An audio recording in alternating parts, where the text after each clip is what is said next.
የሚወዱት አሽከር ሆኖ ጎረቤቴ አለ ጋደል ጋደል ሊፈርስ ነው ቤቴ። ምሳና ሞኝ ነው እርጥቡ ይነዳል እግዜር የተጣላው የሴት ባል ይወዳል። ብዙውን ጊዜ ቀልሙታ ሴቶች በሰርግ፣ በዓመት በዓል፣ በደስታ ቦታዎች ነገር በማነሳሳት ለመግባባት መንስኤ ሲሆኑ የወንዱ አለመንቃት ሲያበሳጫቸው እንደሚስተዋሉ ይነገራል።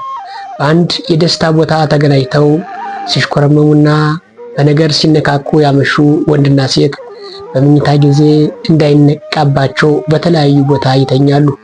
ሴትየዋም ከሌሎች ሴቶች ጋር ተኝታ ኑሮ ምናልባት ፈልጎ ከመጣ ተሳስቶ ሌላዋን እንዳይጨብጥ ለማስጠንቀቅ ድምጿን ከፍ አድርጋ ቸር አሳድረኝ ጌታዬ፣ እሳቱ ዳር ነው ምኝታዬ፣ እንዲያው በድንገት እግሬ አልቦ አለበት ትለዋለች። ሁለቱ በትዳር ላይ ያሉ በስርቆት ግንኙነት የፈጠሩ ሰዎች መጨረሻቸው የሁለቱ ቤት ወይም ትዳር መፍረስ ወይንም ሴቷ ቤቷን ጥላ በመሄድ ለሴተኛ አዳሪነት መዳረግ ሊያስከትል እንደሚችል የሚወዱት አሽከር ሆኖ ጎረቤቴ አለ ጋደል ጋደል ሊፈርስ ነው ቤቴ። ምሳና ሞኝ ነው እርጥቡ ይነዳል እግዜር የተጣላው የሴት ባል ይወዳል በማለት በሐሳብ መጨነቋን ትናገራለች። እሱም የእሷን ፍቅር እንዳይጨርሱ የእሱ ትዳርና የእሷ ትዳር እንቅፋት የፈጠሩበት መሆኑን ለመግለጽ ምነው በሞቱልኝ በሬና ላሚቱ በሆነው ነበረ እንደፈቀድሁቱ ይላታል። በሚስቱና በእሷ ባል ምክንያት ፍቅሩን ለመጨረስ የተቸገረ ወዳጇ በሐሳብ ስትረዳው ሞት ብቻ እኮ አይደለም የዚህ መድኃኒቱ ሽጦ መሄድና ያሹትን መግዛቱ በማለት አማራጭ ሐሳብ ትሰጣለች።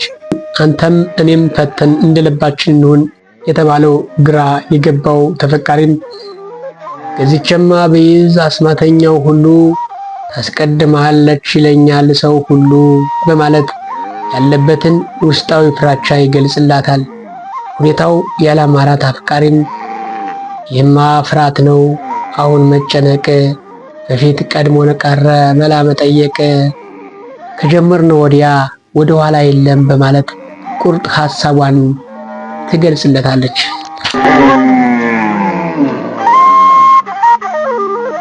ብዙውን ጊዜ በጉርብትና የተጀመረ ውስልትና መጨረሻው አስከፊ እንደሚሆን አባቶች ይናገራሉ።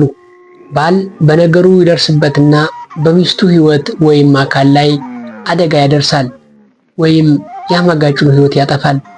በጎጃም ይህ ሁኔታ ጎልቶ ይታይ ነበር። ለዚህም የሚከተለው ምሳሌ እንመልከት።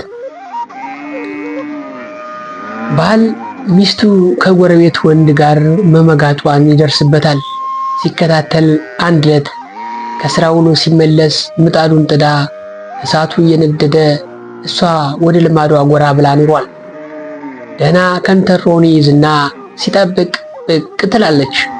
ምጣዱ በእሳቱ ምክንያት ለእንጀራ መጋገሪያ ብቁ መሆኑን ያይና ግሟል፣ ግሏል፣ ሰምቷል ስለሚባል ያን አስመስሎ ፍግፍጉን ጠርገሽ እደጅ አስጥተሻል፣ መንገዱም ሳይመታሽ ከጋሮ አግኝተሻል፣ አከምባሎ ከድነሽ እንጨቱን ማግደሻል፣ አንተንጨረጨረም አልሰማም መስሎሻል፣ ምጣዱን ጥደሽው ግሞ የት ሂደሻል በማለት ከጠየቀ በኋላ ለመልስ ሳትበቃ በያዘው ከንተሮ ንዴቱን እንደተወጣባት አዛውንቶች ያወሳሉ።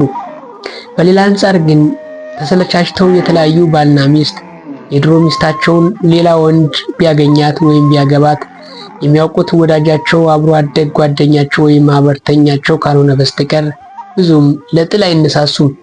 እንዲያውም በንቀት አይን ይተያያሉ። በአሁኑ ወቅት የተፈታች ሚስት ሌላ ባል ታገባለች። አዲስ ካገባችው ባሏ ጋር ዓመት በዓል በሄደችበት ከድሮ ባሏ ጋር ይገናኛሉ።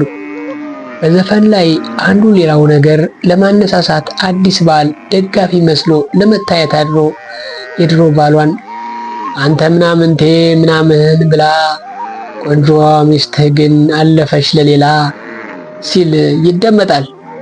የድሮ ባሏም ነገሩን ናቅ ያደርግና አኝከን የተፋነውን ባለጌ ያነሳና አረገው ዝግን በማለት ተኩራርቶ በመመለሱ እንዳሳፈራቸው ይነገራል።